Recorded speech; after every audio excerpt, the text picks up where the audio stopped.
What class is this? Tattvabodha. Okay.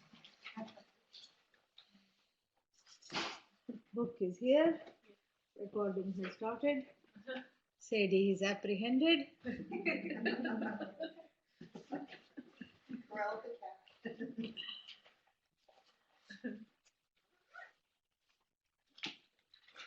Ha.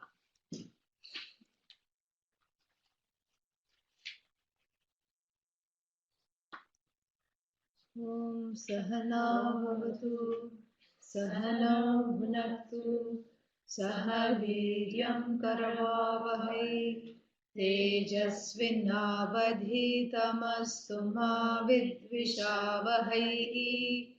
Om Shanti Shanti Shanti. Oh, you didn't go back? That's good. You didn't go back. You're still here. That's nice.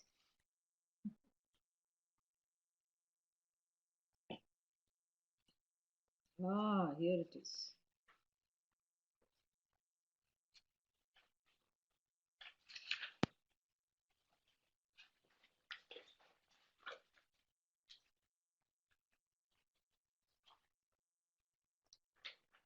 Page 44. Right? Mm-hmm. Yeah? Yes. Yes. Okay. Sthula Sharira Sthula Sharira Abhimani Abhimani Jiva Jiva Namakam Brahma Pratibimbam Pratibimbam Bhavati Bhavati Eva Jivaha Sa eva Jivaha Prakritya Prakritya Swasmat Swasmat Ishwaram Ishwaram Bhinnatvena Vinnatvena Janati. Janati. How did this miserable jiva come to being? That is the discussion, yeah. And somebody said, I think it was your husband who said, oh, it will be done in one class. We'll see why it is not done in one class. So,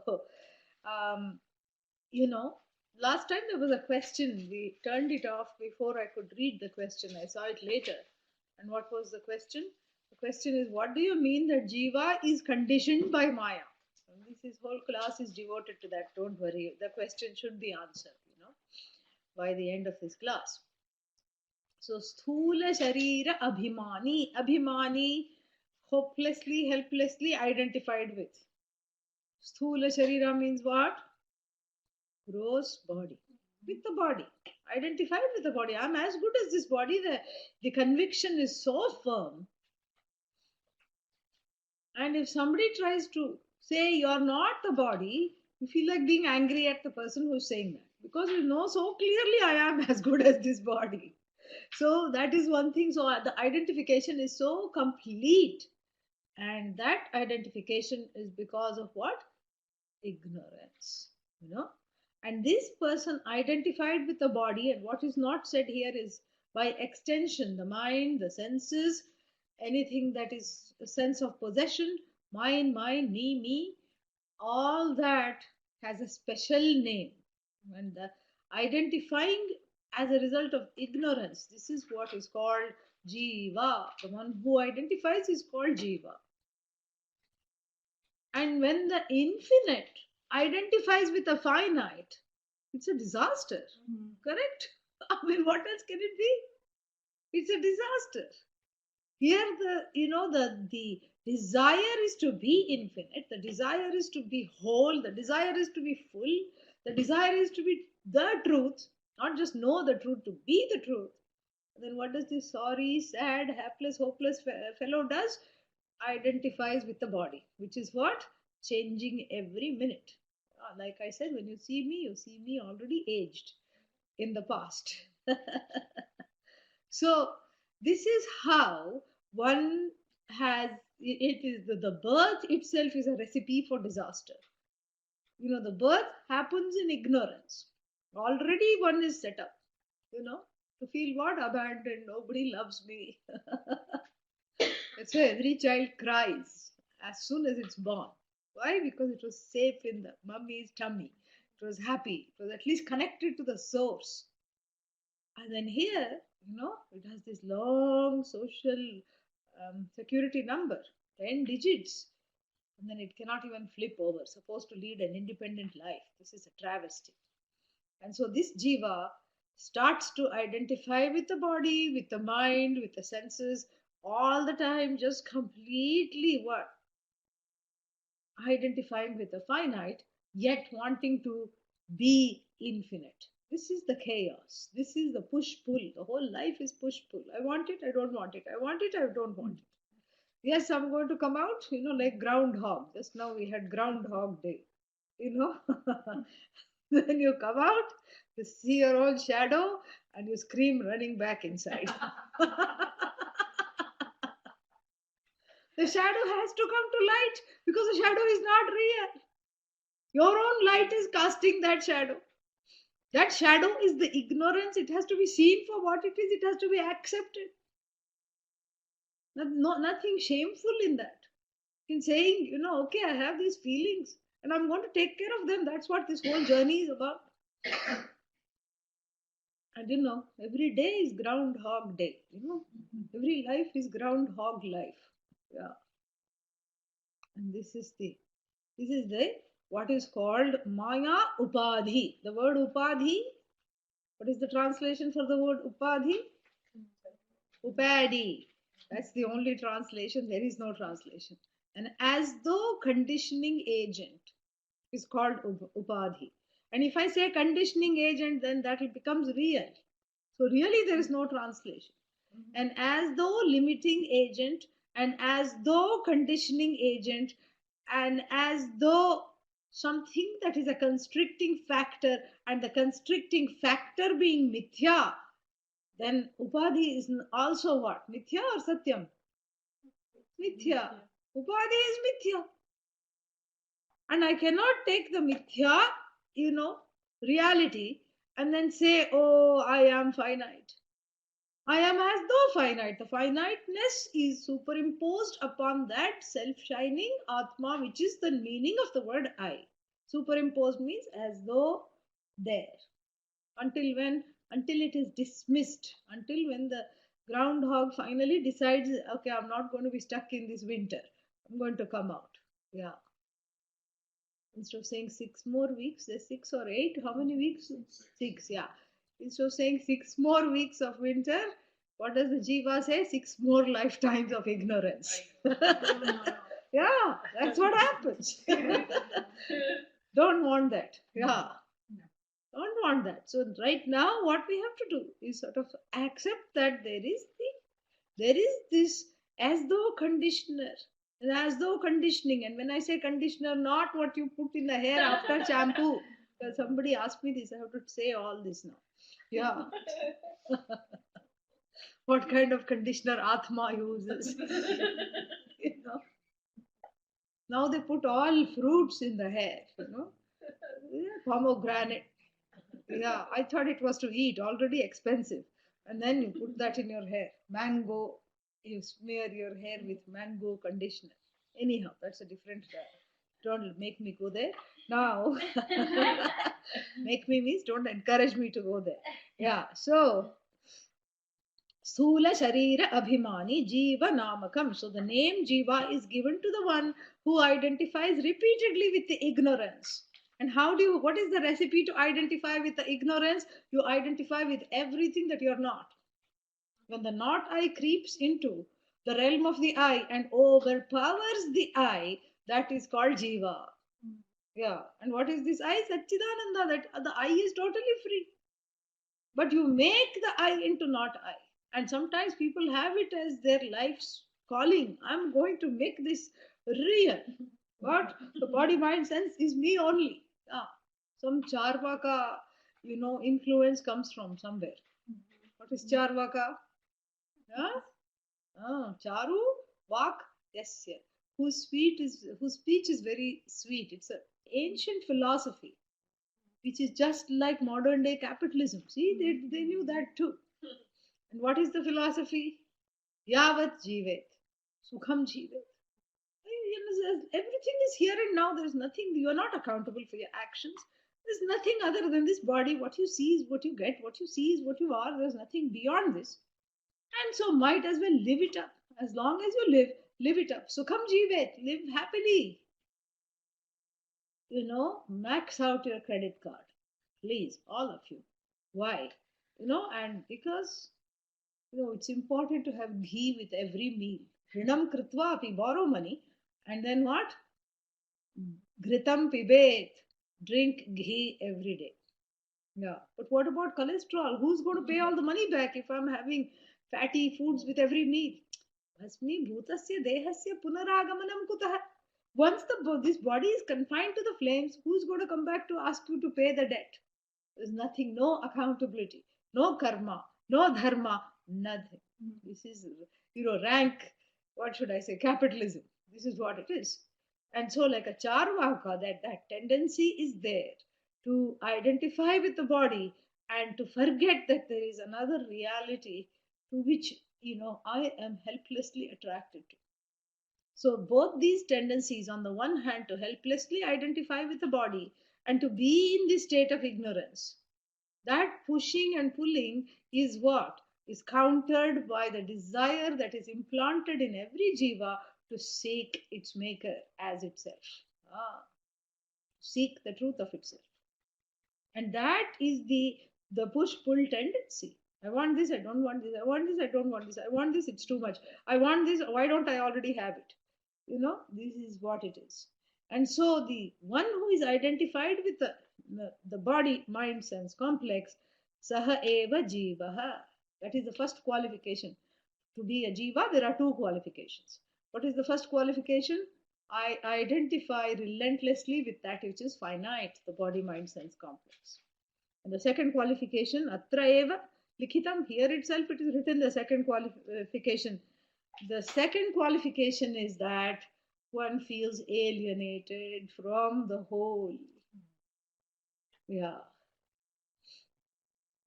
So if you go somewhere and ask, if you go where large groups of people are gathered and say, do you feel alienated from the whole? Everybody will raise their hand. Yes, in some way or the other. If they are honest, they will raise their hand. Do you think the body mind sense complex is you? Yes, of course. These are the two qualifications, and if one has these two things, one is jiva. One is called the name for these two identifications, the one with the alienation and the other with what? One's own body mind sense complex and everything in this finite world is called jiva. And what happens as a result? The jiva thinks of itself as separate from Ishvara, the whole.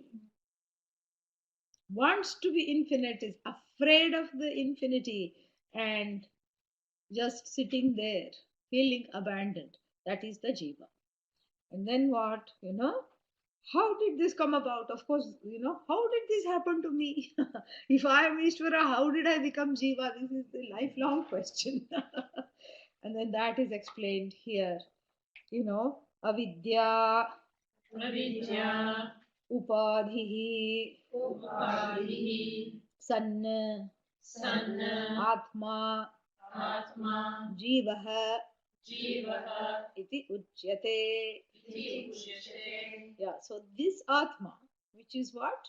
Which is the whole, which is the truth of everything, which is Ishvara, endowed as it were with a finite or an as though limited body mind sense complex, limited abilities, limited pervasiveness, limited knowledge, limited everything, feels what?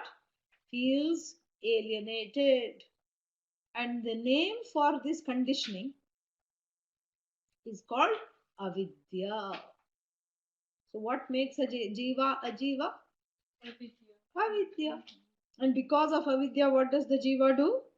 Identifies with the body, one. And number two? No, body mind sense complex. Identifies with the body mind sense complex and separates oneself from Ishvara. Yeah. Because of what? Avidya upadhi. Upadhi means what? A coloration, a conditioning, as it were. Like if you have a piece of crystal and you put the red cloth behind it, that, the appearance of the crystal is altered, right? Crystal looks to be red. Why? Because of the upadhi of the cloth. Do you understand now? Ah, the cloth is the upadhi. Then you take away the red, you put yellow crystals. Now you say, what a lovely yellow crystal. And what is the color of the crystal? Is it red or yellow? No color. Neither red nor yellow. Atma is like the crystal. It is crystal clear. Yeah. And when you put Om Namah Shivaya cloth behind it, it becomes Ishvara. When you put a cloth that also, sometimes you can buy these mantra cloths. You drape these prayer shawls, and they say this is what is that? Om Mani Padme Ham. This is that Buddhist mantra for meditation, or Hare Rama, it will be written, or Om Namah Shivaya, and you drape that shawl and then you sit for meditation. Yeah. So now we take that shawl, okay, and then put it behind this crystal, which is Atma, crystal clear Atma. Then what happens? Then that is called Ishvara. Then you take another cloth and have it custom printed. And on that should be the words, why me, why me, why me. And you put that cloth with the why me printing behind it. And that is Jiva. Yeah, why me? Sad, victim, lost, abandoned, upset, unloved. Why me? Why me? Why me? So, one is this whining, why me cloth, correct? And the other is what? Om Namaha. All that is here is Ishvara cloth. Yeah. So, behind these two, the same crystal, these two cloths. And associated with that cloth, this crystal is known as Jiva. Associated with the other Om Namah Shivaya cloth, that crystal is known as what? Ishvara. And so now, what is this Atma? Is it Jiva? Is it Ishvara?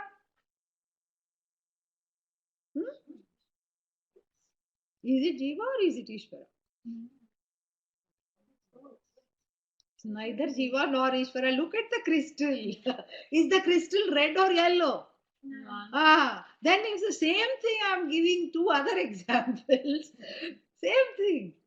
So one cloth says Om Namah Shivaya. Another cloth says what? Why whining little me, or why me, whatever it is. And then here in the middle is crystal clear Atma. Is Atma Ishvara or is it Jiva? It puts the hat of Ishvara when there is the creation to account for. And it puts on the Jivik hat whenever there is crying called for in the narrative. That Atma is self-existent, Sat Chita Ananda, that which is crystal clear, that which is beautiful, that which is, we have to say cause of the universe because we are living in a manifested reality. We cannot bypass Ishvara. That is why you are confused, because I don't let people bypass Ishvara. Yeah. But really speaking, that Ishvara itself, like we have been talking about, Ishvara is like a royal personage with all this crown and scepter and all these things, wearing some kind of cape, purple cape with some insignia. And who is the Jiva? The sweeper, the doorman, the sentry, some person, lowly person, considering oneself lowly. It's not the job, it's like somebody who considers oneself lowly. And this is basically the difference. And if you take that doorman, the sentry, and you relieve that person of that uniform and the two things they use to barricade other people from entering, and you relieve the royal personage of the cape and the crown, what is the difference between the two? Nothing. Similarly, the crystal clear Atma is relieved of its conditioning of avidya, which makes it a jiva. And it is also, let us say, relieved of the duty of manifesting this universe and taking back this universe, what is there? That shining presence. So Jivatvam is mithya, correct? Jivahood is mithya. Ishwaratvam is mithya. Don't say Jiva is mithya and Ishvara is mithya. That's not what I'm saying. Ishvara-ness is mithya, Jiva-ness is mithya. And that same Aham, that Atma, which is self-shining, manifests as Ishvara. And that same Atma manifests as Jiva. And the manifestation is as though, like the story of the water and the ocean and the wave. You know, the wave is sad. Why? Because the wave is, it's an old wave. And it's recalling the grandeur of the past. It's saying in 2004 I was a tsunami. I took out 250,000 people. Now then I was a surf. Then, I was a breaker. Then I was some kind of a tidal wave. And now I can't even wave. This wave is saying, I'm just lapping at the shore, waiting for the end of my life. And then what? The ocean, of course, is grand. So compared to the ocean. And so if another wave comes, so let's say this is a, wave from the Atlantic Ocean. And then there is a guru wave that migrates from the Indian Ocean and teaches this Atlantic wave. What does it say? You are not a wave. You don't have a horoscope. You don't have a birthday. You are the ocean. What does the Atlantic wave say? I cannot be the ocean. Ocean is God. Oh my God. How can I be that? And then one has to take apart the upadhi to see the identity. And how do you take apart the upadhi? The Atlantic wave is told by the guru wave, what are you made up of? What will the wave say? Water. Why it's taking so long? Yeah. Water. And what is the ocean made up of? Water. Ocean is not made up of milk, water only. So water, and this is what is the top of the ocean made up of? Water. What is underneath the ocean? Water. What is the middle of the ocean? Water. And what is the whole wave is nothing but water. So this same water with a limitless name and form is called ocean.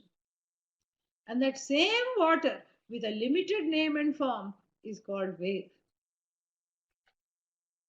And really, if you want to touch the ocean, you just have to let a wave come and touch your feet. You don't have to take a boat and go and touch the ocean. Do you have to touch the wave and the ocean separately?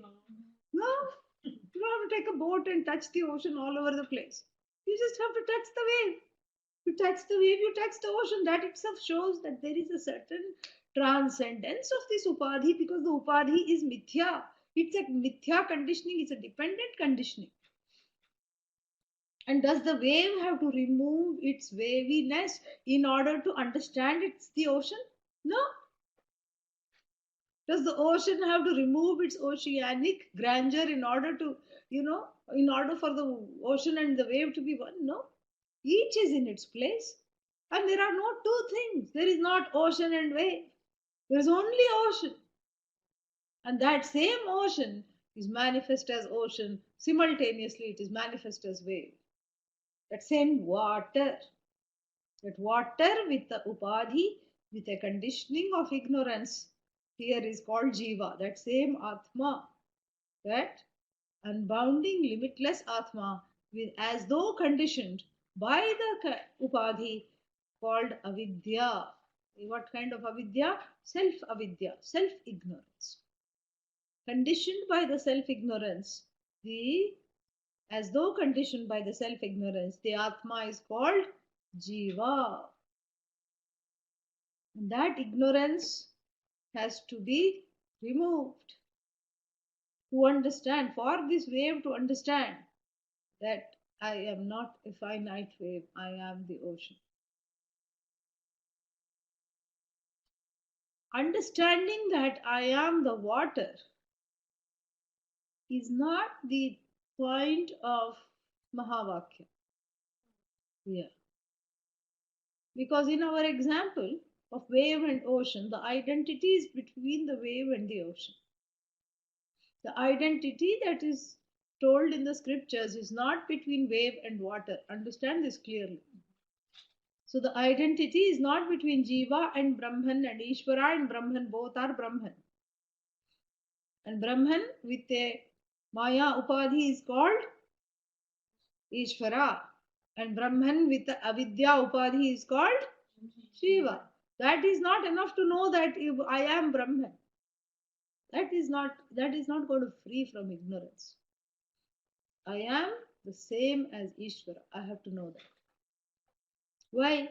Because because of two reasons. One is there is an apparent difference, right, between the individual and the whole, and that apparent difference has to be eliminated so that all there is the whole. So the upadhi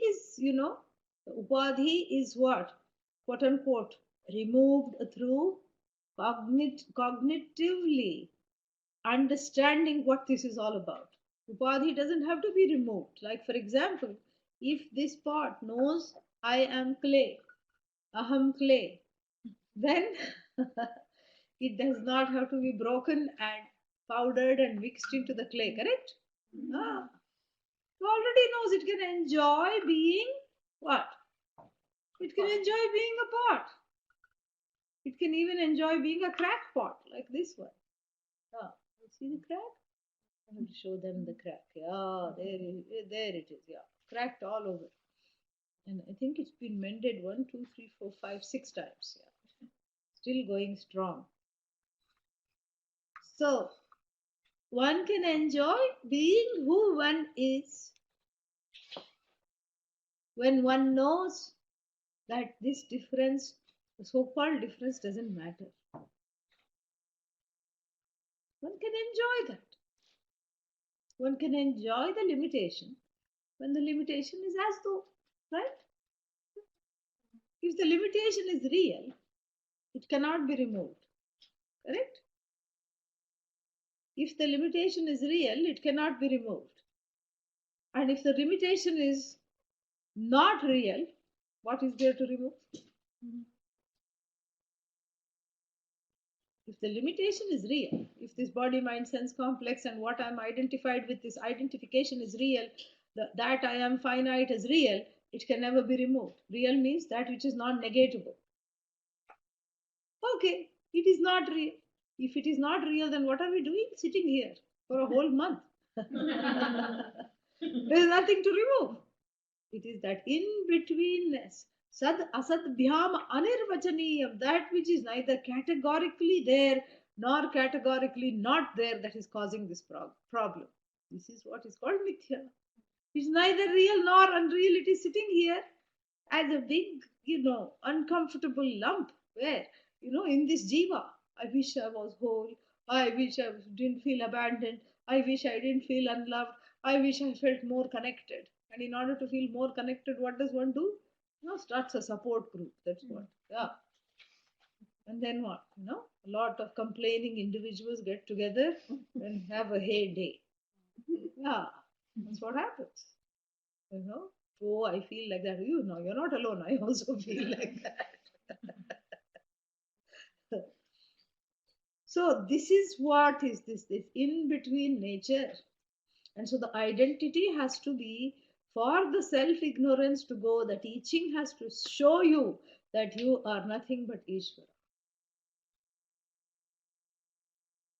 Yeah, so this Atma has to identify with the truth of this universe. Why? Because it is in this universe. You cannot bypass that, the truth of the universe, while being in this universe.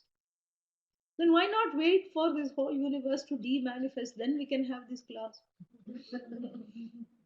Demanifest means what? There is neither teacher nor students, okay? All there is Brahman. And Brahman doesn't have a problem, so why will it attend class? You know? So the teaching is happening in a reality that is manifest. The teaching is happening within this manifestation, and within this manifestation, I have to lose this ignorance. And losing this ignorance means becoming one with the whole, with that which is the manifester. That is what it is. Losing that finiteness means becoming one with the infinite. And the becoming is again within quotes because there is no becoming. What is there to become? Very unbecoming. Yeah, nothing to become. So this is what is called avidya upadhi, sanna. Sanna means endowed with uh, avidya, ignorance, is called jiva. Next, maya upadhi, Maya Upadhi, sanna, Sanna, atma, Atma, ishvarah, Ishvaraha, iti Iti, uchyate. Ushyate. Okay, now on the other side of the equation is Ishvara. Ishvara also has a what makes Ishvara? Ishvara is a conditioning. What is this conditioning? Maya upadhi. Maya. The conditioning is called Maya.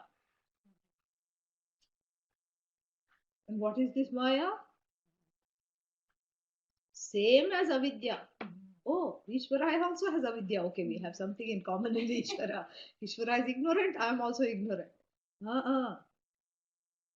That same Maya expresses in the form of who?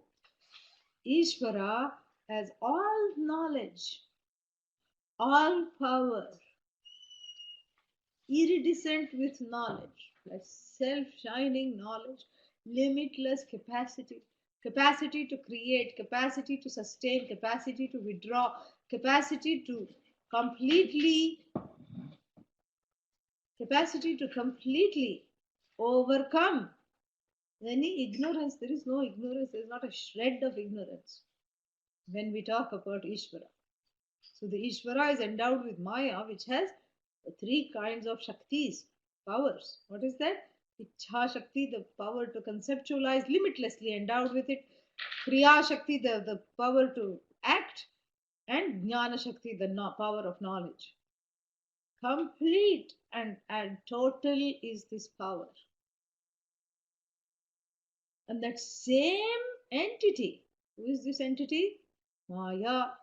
That same entity which manifests in Ishvara or endows this Ishvara, this Atma, with all knowledge, all power, all capacities, makes the Jiva dull. Yeah. So you have, let's say, Atma in the middle. Imagine. Okay.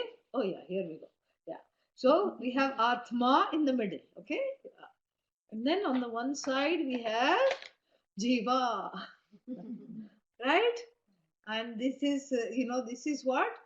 This is Maya, Atma here, and Maya also, the Maya power. So Atma underneath and Maya power here. That same Atma endowed with the Maya power in an infinite way is called Ishvara. And on the other side is Jiva. So you have Maya in the middle. One side is all knowledge, all power. You choose which side, okay? It's getting too confusing. Yeah. And on the other side is all ignorance because of this Maya in the middle. Yeah. Maya makes Ishvara all knowledge. Maya makes Jiva Piva. Yeah. That is what the truth is. So this Maya alone, it's very interesting. That same coloration, that same upadhi is manifest in the jiva as all knowledge, all power. And that same Maya casts a veil in front of the eyes of the jiva, making the poor jiva have cataracts at birth. Yeah, not able to see clearly one's own nature. Total ignorance and then total knowledge. Do you see why in order to lose that total ignorance, one has to be equated. The Shastra equates the Jiva with Ishvara. Yeah, because all there is really Ishvara. There is no Jiva. The Jiva is the one who who has those threefold things. What is the threefold thing? First one identifies with the body. Second one, what? Yeah, identifies with the sense of separation because of avidya, because of ignorance. So that sense, see, always we say sense of bondage. We don't say bondage is real. And we don't say it's unreal. Because if it's unreal, what are we doing here? If it's real, then the same question I will ask, what are we doing here? Because it cannot be removed. Why are we trying to remove this bondage? It's a notion of bondage, it's a sense of bondage. And the sense of bondage is what? Is mithya.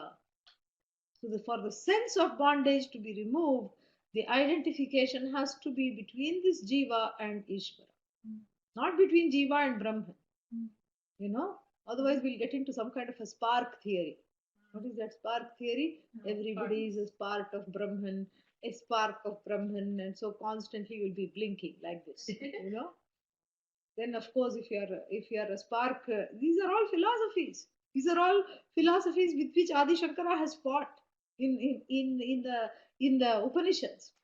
These were prevalent philosophies of that time in ancient India. Even now it's called Kshanika Vijnana. It's a Buddhist philosophy. Kshanika means no, momentary spark. You're a spark of Brahman. You're just a spark. You're a permanent sparkling being. Keeping on sparking, not even sparkling. Spark. Then we have one question. Then if there are two questions we have of the spark theorists. What's the first question? For the Kshanika Vijnanavadis, we say, how come there is memory? If I'm a new spark every second, tada, then I should not remember. And if there is memory, and if you can accept that there is memory, how come between one spark, how does one spark, which lasts only for a moment, communicate with the other spark and download its data bank before it goes away? How can it do that? It cannot do that. And if you say that it does that, then it's not a spark. Then it's a continuity. So that's why it's not enough to say Jiva is equal to Brahman, Ishvara is equal to Brahman. The point is not to negate Ishvara. The point is to understand I'm not separate. The point is to negate the separation, which is so, what should I say, institutionalized. First, it is there when one is born. It is there through ages, and then further it's institutionalized through various mechanisms of socialization.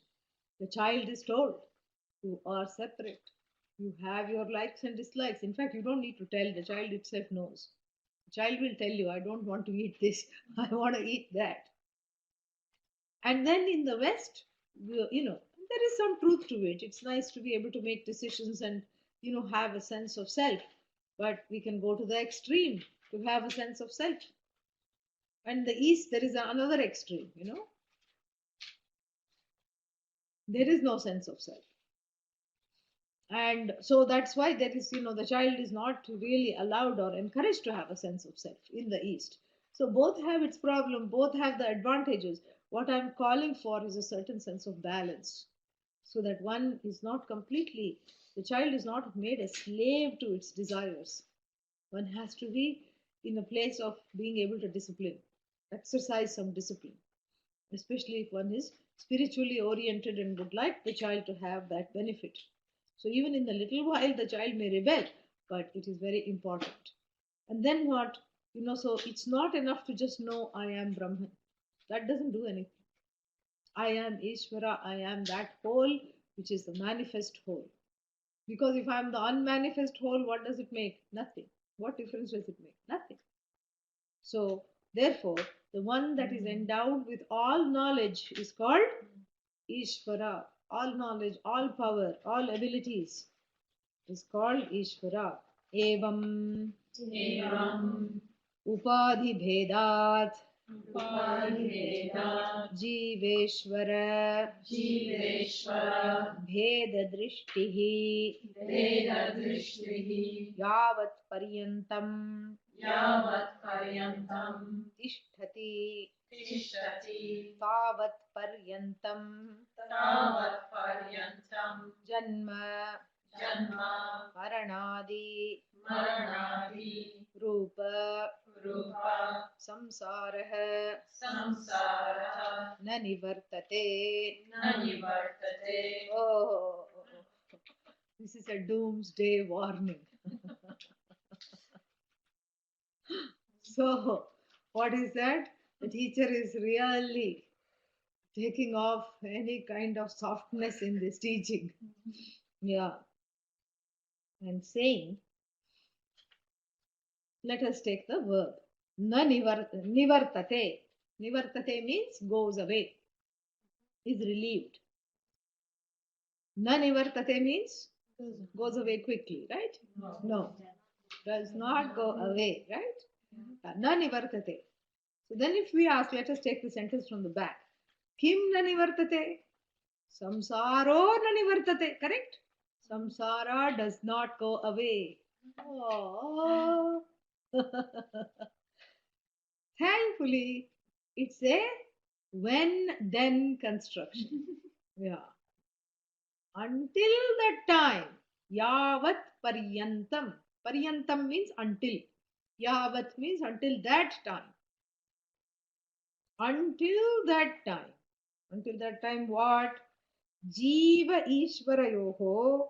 Between the Jiva and the Ishvara, Bheda Drishtihi.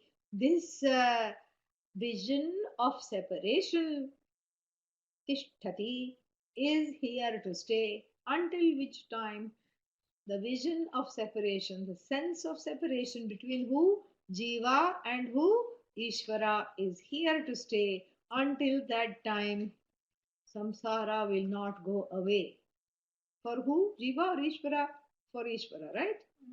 No, for the Jiva. Why Ishvara doesn't have samsara? Yeah. So tavat paryam. And what is this samsara? Supposing if I say, so what if this samsara doesn't go away? Let me be in samsara. Let it not go away. Because there will be some specimens who may say that. I don't mind samsara. Why should it go away? That's why the teacher spells out samsara here. What is that samsara? Rupam, characterized by. Characterized by what? Janma, Marana, and Adi. Characterized by three things. Janma means what? Death, right? No, birth. Maranam means death. Adi means everything in between. So this sorry little life starting from birth and ending with what? Death and everything in between. What are the things in between? The 5 marriages, the 6 disappointments, the numerous disappointments, so many sicknesses, so many problems, so many core issues, so many fears, and same fear being played out, 3,500 times when every minute. So many paranoia, yeah, so many things, so many, ajnana attacks, and so many lifetimes. And in each lifetime, this thing is just what? Fully blown samsara. To come into this world not knowing who you are, not knowing what this is about, and then you go away and equally ignorant. Yeah, and then what?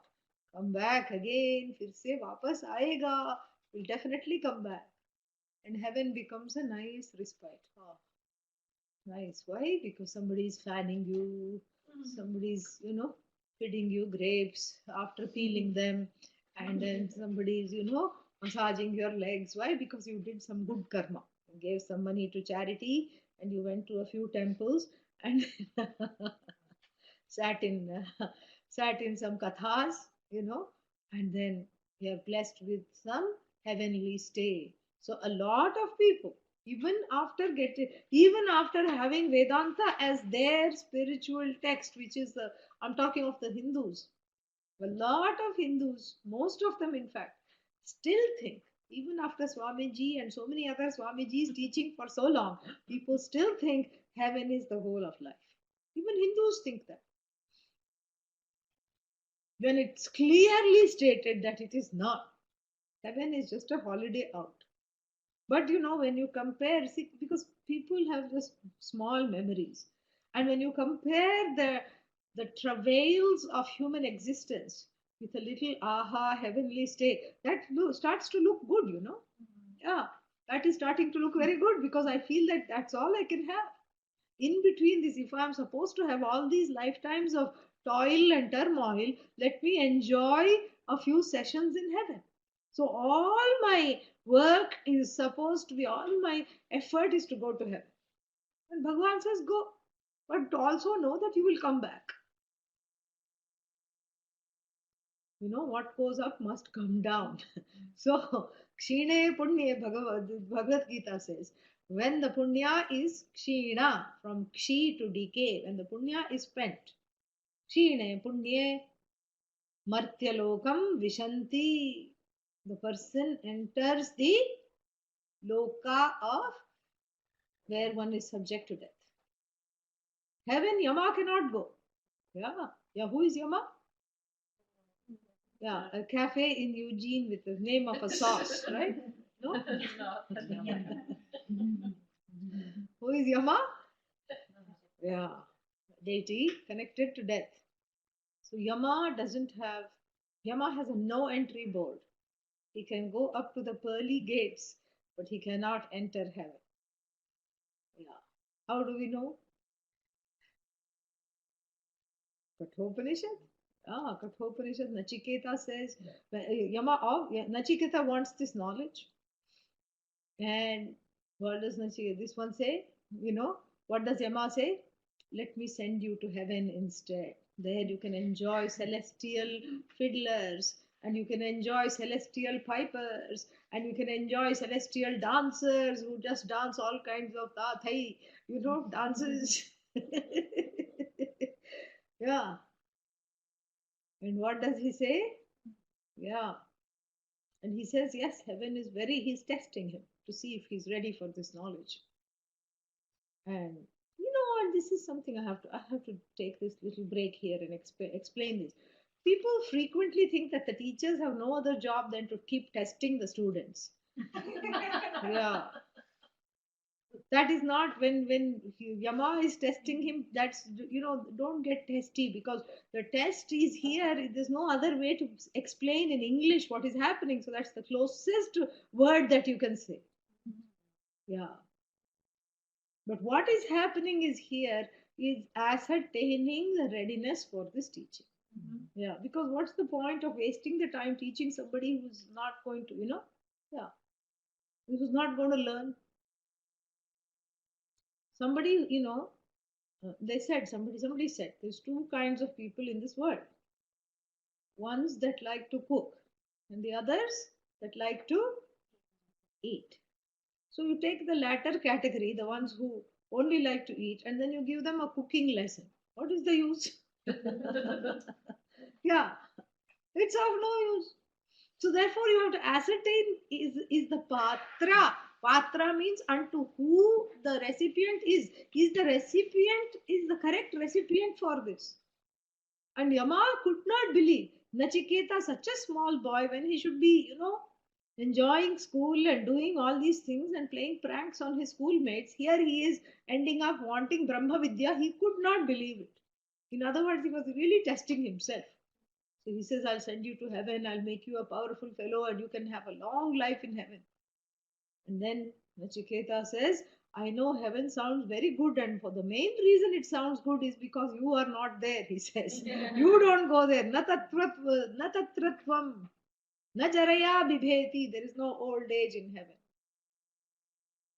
Yeah. Swargena dukkhamasti kinchit. There is no dukkha in heaven. Nobody has core issues and the past, and oh, my mother left me and my father didn't take care of me. Those feelings are not there when you are in heaven. Thank God. Yeah. Before the new sets of parents come, there is a forgetting. And so, na tatratvam, and Yama cannot come. Yama cannot come into heaven. No entry board for Yama. Means there is no death in heaven. For how long?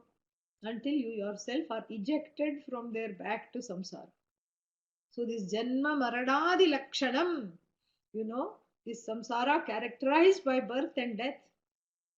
Don't think we are just sort of talking, lightly of samsara. Samsara is not easy. It's not easy. It's not just a question of doing the daily tasks. That everybody can agree it's not easy.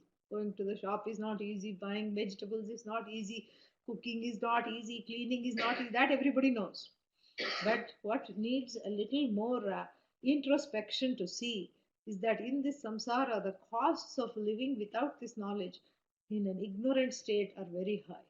Because with each lifetime, the burden of intolerance increases. Cannot handle this anymore. The impatience increases, the fear increases, the paranoia increases. Why? Because one is going against the cosmic law. And what is the cosmic law? Is to be one with everything. That is the cosmic law. And the longer, and I'm not talking of just in one lifetime, over many lifetimes, the longer one remains separate from the whole, the greater the frustration with being separate. This is very important to know. And so Janma Maradadi Lakshana means so many lifetimes, from centipede to so many things. And therefore, each time one has to go through the same, what's the word for it? Same challenges, same sickness, same fear, same loss, same, feeling of, oh, I got it, I got it, I got it. And then what? For 2 minutes, okay, gone. So many shokas. Shokas means sorrows. Putra shoka, sorrow from the child, source of whom is the child. And first we take, look at how many ways it manifests itself. First you take a couple who doesn't have a child, unable to have a child. That is one kind of putra shoka. I wish I had a child, I wish I had a child, I wish I had a child. Then you take another set of parents, whose child is permanently behind bars. That is another sadness. I have a child, but, institutionalized child. I'm not able to enjoy this child. Then you see parents like Adi Shankaracharya who lost their child so young, and of course they did not precede him. But the thing is, there are parents who lose their children, and that is another kind of putra shoka. Then finally, nothing is wrong, everything is there. The son is unable to express love, the daughter is unable to express love. A fourth kind of sorrow connected to the child. You see? Same. Putra Shoka is expressed in so many different ways. Always the parents feel the son doesn't love me enough, the daughter doesn't love me enough. That feeling is there. That vanchana. Vanchana means what? Deprivation, feeling of deprivation. And you can do the same with, spouse. You can do the same with significant other. You can do the same with sibling. You can do the same with job. You can do the same. And in fact, two or three of these shokas are going. Shoka means what? Sorrows are going at the same time. So much loss. That too is just in one life. Imagine that, undergoing that again and again and again. Even though Maya is very kind and puts a veil in between, it's very difficult to, it's very difficult to live with this sense of loss all the time. That's why this teaching, what does it do? It removes the sense of separation. And when the separation is not there, loss is not there. Yeah, the sense of separation, it removes totally. And therefore, this samsara will not go away until as long as the jiva thinks of himself as herself as separate from Ishvara. Samsara is here to stay.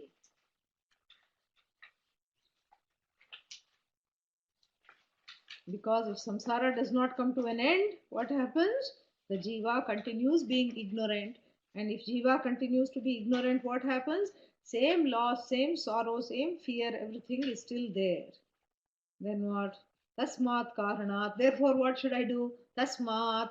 तस्मात् कारणात् कारणात् न न जीवेश्वरयोः जीवेश्वरयोः भेदबुद्धिः भेदबुद्धिः स्वीकार्य. स्वीकार्य. Very simple. What should I do? What should I do now? Because I have the Bheda Buddhi. Bheda Buddhi means the sense of separation is there. And then I'm being plagued by this sense of separation.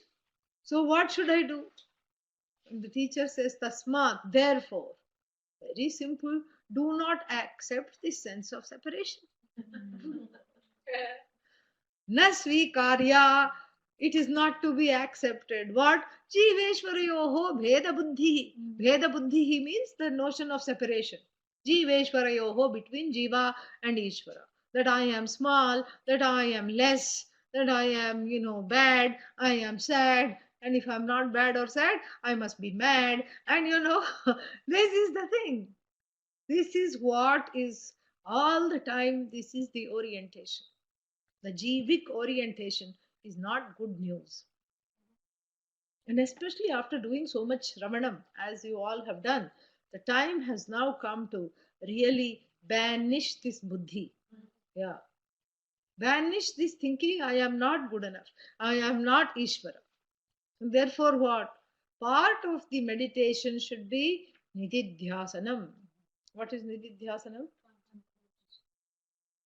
Rare dish. What is contemplation? What do you contemplate on? When is the next meal? I am not I am not. Yeah, you contemplate on the Mahavakyas, on those sentences from the Upanishads. Asangoham, I am uninvolved with everything. I am I am Sakshi, Sakshi Aham. I am the witness of everything. Satchidanandoham, I am Satchidananda. I am not this body, mind, sense complex. Aham Brahmasmi, I am Brahman. This is what one repeatedly tells oneself.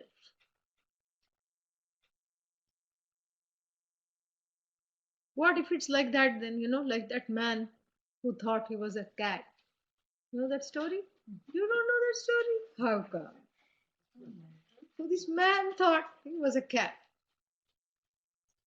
Frustrated everyone in his family, would refuse to eat on the dining table. He wanted to lap milk from a bowl. Yeah. And when guests came, it would be very embarrassing because he would rub himself against them and start to purr. And the wife was so sick of this, and she took him everywhere, psychologists and psychiatrists, and nothing happened. And then what? In came to town one famous psychiatrist, very famous psychiatrist came to town.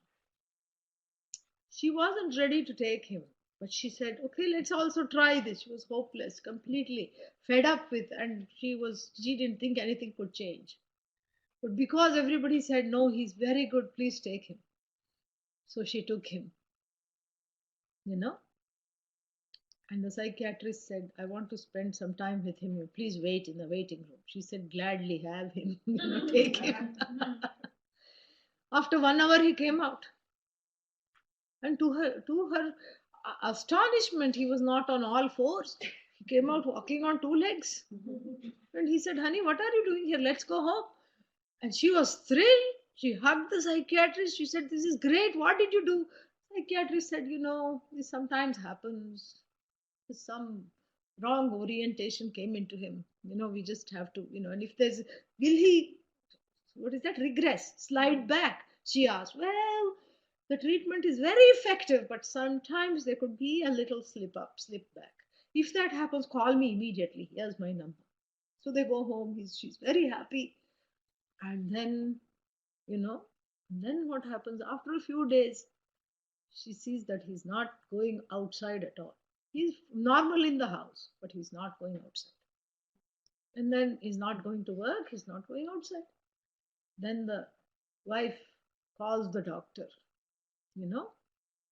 and says he's regressing, looks like, because he's afraid to go outside. No, give me the phone, I'll talk to him. Talks to him. Oh, hello, doctor, the man is perfectly normal. Who are you? What did I tell you to repeat every day? 100 times? I'm not a cat, doctor. I'm a human being. I'm not a cat. I'm a human being. I'm not a cat. I'm a human being. Very good. Repeat it a few more times. I'm not a cat. I'm a human being. I'm not a cat. I'm a human being. I'm not a cat. I'm a human being. All right. Do you know this for sure? Yes, doctor. I know this. You've cured me. I'm fine. And then why don't you go outside if you know you're not a cat? You're a human being. What does he say? I know I'm not a cat and I'm a human being. But do the dogs outside know that?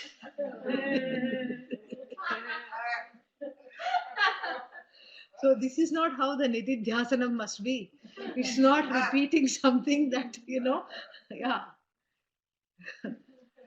Yeah, it's repeating the truth of oneself after seeing the meaning, not just simply repeating Aham Brahmasmi without knowing what is Brahman. You have to know what is Brahman. And how do you know what is Brahman? Through the classes, you know what is Brahman. And that Brahman I am, you have to not just repeat it, but see the meaning of the words of the Shastra. What you repeat is the mantra, Om Namah Shivaya. And what you contemplate upon are seeing the meaning of the words of the Shastra. In other words, owning up the words of the Shastra is called Nididhyasanam. And that is the best medicine for what is called Viparita Buddhi, the wrong orientations. The feeling like I have studied enough, I should know better, but still I am dragged down by the identification with the body mind sense complex. It is called Viparita Buddhi, opposite orientation. And that opposite orientation, as soon as it creeps in, must be totally, what should I say, erased, annihilated with the Shastra. Shastra means implement of the Shastra. Shastra is the Shastra for which? Shastra means weapon. Shastra means teaching. So the Shastra is the Shastra for which orientation? That is called Nitidhyasana. That is the Shastra. And the Shastra happens to be what? Shastra. Yeah.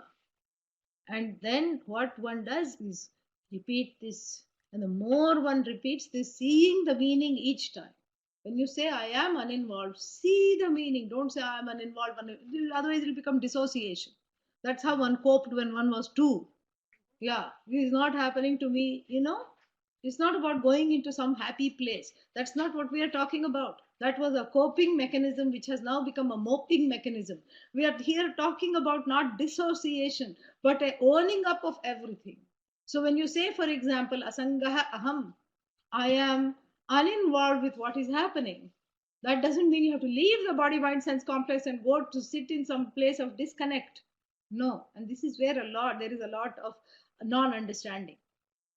So you have to see the meaning of how one is not involved. How come I'm not involved with the body? Why? Because I'm the observer of the body. I'm in the body, but I'm the observer. I'm the seer of what is happening. And then what? Again, the mind is driving me crazy, but can the mind drive me crazy? Who am I? The observer of the mind. I am the Sakshi. The mind is just an object of my observation. Anything that's the object is not the subject. You have to repeat the classes to yourself. And in order to be able to repeat the classes, you have to listen to the classes. Otherwise, how can you repeat it? And that's when it will help. So if one is feeling, I'm attending these classes and nothing is happening, this is why. This is the gap. So this is the antaranga sadhana. There's some kind of a sadhana, some discipline. The seeing the meaning of this repeatedly will help let go of this feeling that I am bound, I am in samsara, I'm sad, I'm bad, I'm mad. This is what will put a stop to it. And nasvikarya means never accept it. Yeah. Just like, one has certain, even on the relative transactional reality, one has a certain self-respect, right? There is a certain threshold. Even with somebody you love, you will put up with so much and no more. If they cross the line, what do you say? I'm not going to put up with this. I don't accept the way you're treating me. Yeah. And then what? This is how the jiva also grows. The jiva becomes what? In the process of losing the ignorance, the jiva tells, I'm not going to accept anything other than absolutely everything, which is Ishvara. I'm not going to accept myself as short of anything less than absolutely everything. I want everything. I want the whole. So I'm not going to accept that I am this, limited, small, whining, screaming, fragmented idiot that I have thought myself to be. This is a lie, and I refuse to accept it henceforward. That is the pratigna. That is the commitment that one has to make. And that commitment comes with really being fed up of samsara. That's the only qualification, really, to have this commitment. Shamadama comes later. So, if one is fed up with samsara, make the commitment. I'm not going to let this, get me down. And I'm going to go against this. And you know what happens? Is that the orientations are powered by what? Powered by jiva, correct? Who is jiva? The notion of separation. And who is having the banner of the notion of separation? Ahamkara. Yes, the one who says, I am ignorant and I like to be ignorant. Who are you to question the ignorant? Go away. Because the ego, the Ahamkara, doesn't think itself capable of being the whole. Yeah. So it catches on to the small because it's afraid to let go of that. See, supposing if I have this in the hand and somebody is giving me something, much bigger and much better. In fact, the limitless, somebody is handing to me. But still, I get afraid and say, what if I really, that's not really true? And so, like a 2-year-old, I make constantly the wrong choices by holding on to that which needs to be dropped in order to see what is in front. So the ahankara holds on, the ego holds on to the finite because it doesn't believe, because of its this innate hopelessness powered by ignorance, self-ignorance. The ego doesn't believe that it can be what? It can be really free and limitless. So it will do all the right things. It will come to class, it will try to develop shamadama, and then it will try to say, yes, I'm doing everything. But secretly, it thinks it knows. And what does it know? This is nothing. Yeah, this nothing is going to happen. And then it will say, I'm even going to show the teacher that this doesn't work. Yeah. Somewhere deep down it will say. And that is what has to be put to bed. By what? Aham Brahmasmi. Yeah. Cover it with Shraddha, a coverlet of Shraddha, and then and then sing it a lullaby. What is the lullaby? Aham Brahmasmi. Asangoham, asangoham, asangoham, punah punah. Satchidanandoham. Aham avyaya. I'm indestructible. Sing it a lullaby, put it to bed. Don't bring it to class. That is why we leave the slippers outside. Yeah, we don't allow shoes here. Yeah, because shoes in ancient India, symbolize the ego. Because only the rich people and kings wore shoes. The rest of everybody was barefoot. But when the king went to see the sadhu, they would leave the shoes outside. The shoes are always left outside, meaning the ego is left outside. The only shoes that are allowed inside are the teacher's shoes, then they become Guru Paduka, and we sing to that. Yeah. That is how this whole thing is done. The ego is allowed to go. The E is allowed to go. And don't be afraid of it being rattled. It feels like, because the identification with the ego is so much, it feels like oneself is dying. No, let it die, let it go, let it annihilate itself, because it is standing in the way of Ishvaratvam, of gaining this understanding that is glorious. More we shall see Wednesday. Om Purnamadah Purnamidam Purnat Purnamudachyate Purnasya Purnamadaya Purnameva Vashishyate Om Shanti Shanti Shanti Harihi Om Shri Gurubhyo Namaha Harihi Om. Questions are there?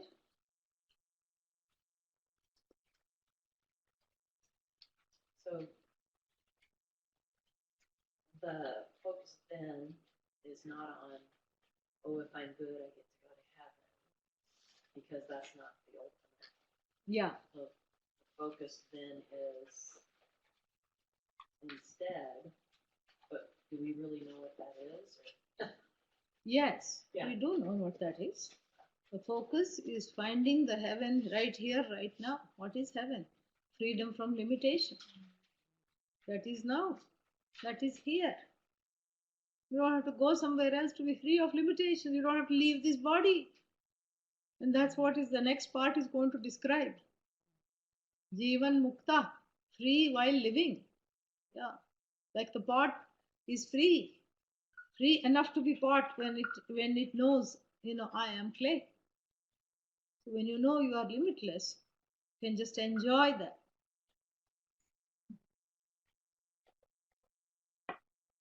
Yes, thank you for your letter. That was a nice letter.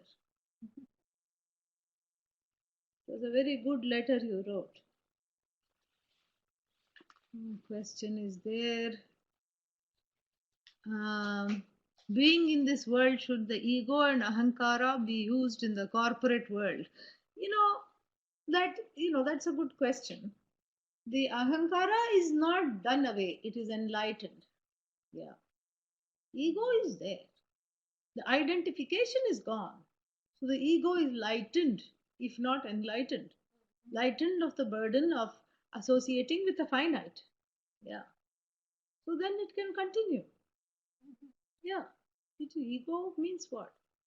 Everybody has ego. But the ego is not subject to the whims and fancies of this ignorant understandings. That's the problem. That's the difference.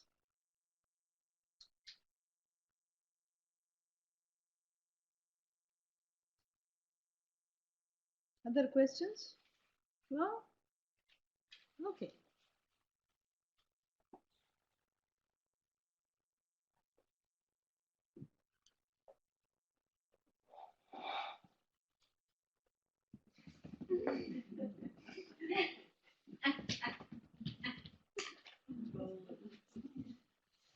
Sorry.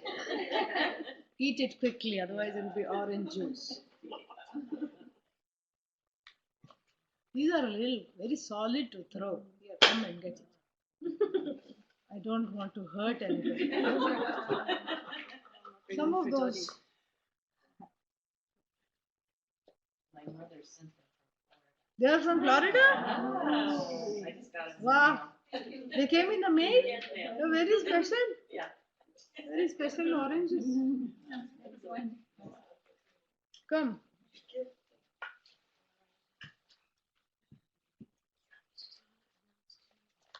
Tonight's class? What is there tonight? Am I going to Gita home study? Oh, Yes. okay. What time is that? 7:15. Yeah, I have a class at 7:15. You log on. I'll talk on the Gita. What am I talking on? Gita. Chapter 18. Okay. Yeah. Verse 48. Okay, all right. I'll talk about that. Did you get prasad? Good.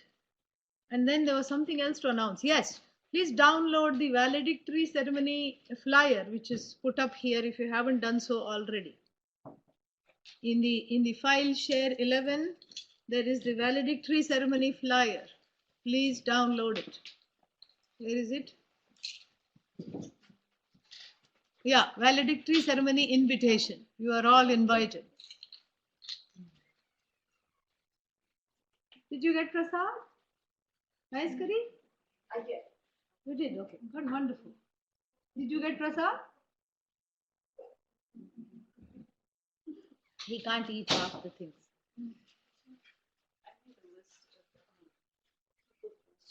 Yes. But I wanted to go over it with you. 'Cause I Yes. wasn't sure about Yeah. Can we do certain it things. tonight? Are you coming tonight? Yeah. So, After Mary's, or do you want me to come back here? yeah, afterwards do we'll that. do it. Yeah, afterwards we'll do it. Or you can come here before, or you can come at around 6:30, Okay, why don't and you do then I'll go with you. that? Okay. Okay.